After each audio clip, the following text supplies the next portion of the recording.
Uma empresa pode faturar bilhões, ter fábrica em vários países, ser uma das maiores do seu segmento e ainda assim chegar a um ponto que precisa pedir ajuda para colocar as próprias dívidas em ordem. E foi isso que acabou acontecendo com a Braskem. Neste final de semana, a empresa pediu uma recuperação extrajudicial para negociar dívidas na casa de 10 bilhões de dólares. Em reais, estamos falando de 50 bilhões. E a pergunta que me fez querer entender essa história foi simples. Uma empresa desse tamanho, ela consegue chegar nessa situação? Porque foi uma mistura de tudo. De dívidas, de crescimento, de problemas em Maceió e de dificuldades fora do Brasil também. Quando tudo isso se encontra, até uma gigante pode ficar sem fôlego.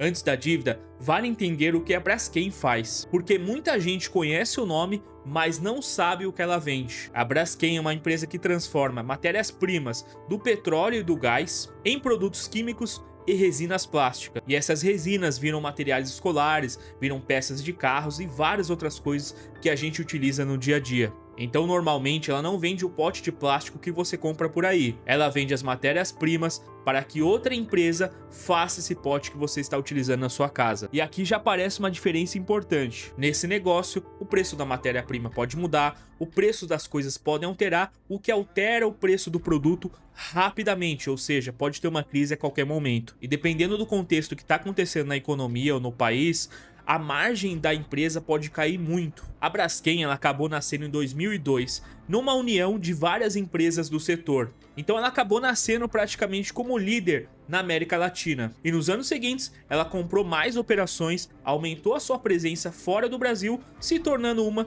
das maiores empresas da América Latina no setor de matérias-primas. Uma fábrica desse setor acaba custando bilhões. Então a escala ajuda muito, porque você dilui os custos, aumenta a sua produção e atende uma maior quantidade de clientes potenciais. Mas essa mesma escala que ajuda a empresa quando está tudo bem, ela pode ser muito negativa quando as coisas mudam, quando o mercado se altera. Mais fábrica, mais países, mais funcionários e mais dívidas para administrar. E agora que a história começa a virar. Nos últimos anos, o setor químico e plástico passou por grandes dificuldades no mundo inteiro. Houve excesso de produtos no mercado, concorrentes com matérias-primas mais baratas e uma demanda mais fraca em alguns países. Vamos simplificar esse assunto. Pensa numa padaria. Se você tem uma padaria e o trigo sobe e você não consegue aumentar o preço do pão que você vende para o seu cliente, a sua margem acaba diminuindo, certo? Agora coloca isso em uma empresa que tem diversas fábricas que custam bilhões por mês. Os custos são muito altos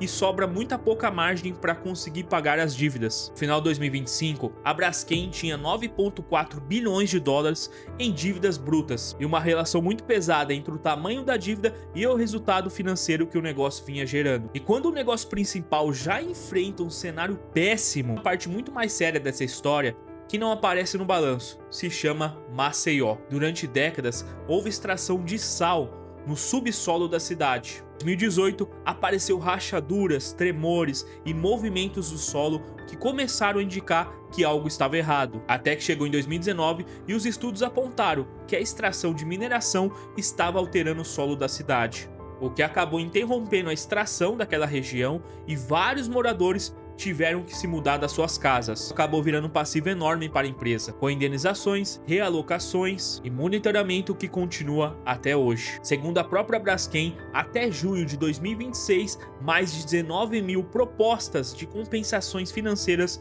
foram pagas, somando mais de 4 bilhões e 200 milhões em compensações financeiras em pagamentos de indenizações. E aqui eu acho importante você não olhar apenas para o número, porque por trás dele existem famílias, bairros e pessoas que nunca mais vão poder morar nas suas casas, ou seja, acabaram tendo uma transformação profunda em suas vidas por conta desse prejuízo.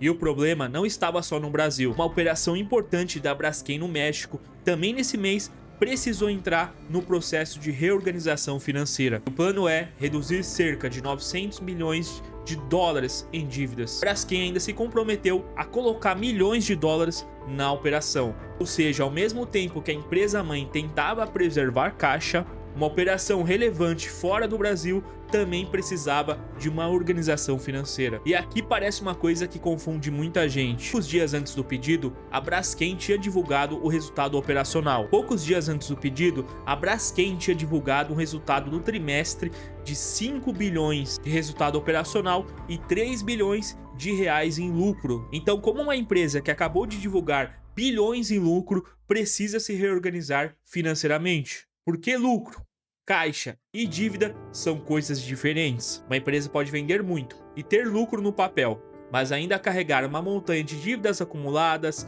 parcelas e pagamentos futuros. E no final de junho, mesmo a Braskem com um trimestre melhor, a dívida bruta estava em mais de 10 bilhões de dólares. E a própria empresa admitiu que aquela melhora que teve no trimestre foi por causa de algo específico que aconteceu na economia mundial. Ou seja, um trimestre bom não paga anos de pressão financeira. E a pergunta que você deve estar se fazendo, então a Braskem quebrou? Bom, não é exatamente assim. O processo recuperação extrajudicial parece algo complexo, mas ele é mais simples do que parece. Imagina que você deve vários bancos e investidores. Você percebe que se continuar com os mesmos prazos, uma hora o seu dinheiro vai acabar e você não vai conseguir pagar ninguém. Antes de deixar tudo estourar, você chama essas pessoas para negociar. Você vai pedir mais prazo, novas formas de pagamento, ficar um período sem pagar e até dar um pouco de participação da sua empresa para estar conseguindo pagar aquela dívida. E a lei permite firmar esses acordos e depois levar um plano de ação para a justiça. E no caso da Braskem, o pedido envolve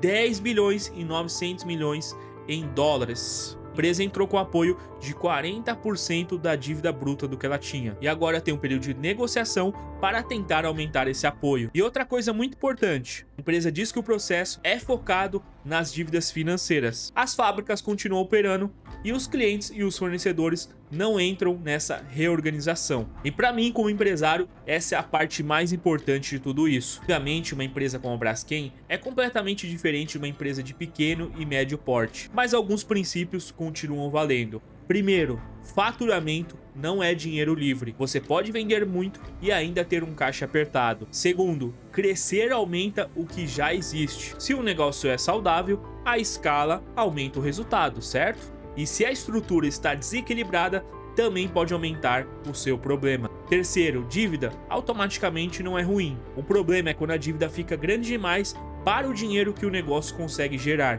principalmente quando várias mudanças e vários riscos acontecem ao mesmo tempo. E quarto, grande empresa não é invencível. Marca conhecida, faturamento bilionário, estrutura gigantesca e mesmo assim, se você não tiver uma boa estrutura financeira, não significa que você vai ter sucesso no mercado. Por isso que essa história é muito mais interessante do que dizer que a Braskem tem 50 bilhões em dívidas. E a pergunta tem que ser, como uma empresa tão grande construiu uma estrutura tão grande que agora precisa ser redesenhada para continuar funcionando. E se você gosta de vídeos sobre negócios, economias, histórias sobre empresas que faliram, que deram certo, se inscreve aqui nesse canal, deixa seu like, comenta aqui o que nessa história te chamou mais atenção, o que você tá vendo nesse cenário. Eu sei que tem outras empresas que estão indo por esse mesmo caminho, comenta aqui abaixo que eu vou ler e daqui a pouco vai soltar um novo vídeo no canal aqui também.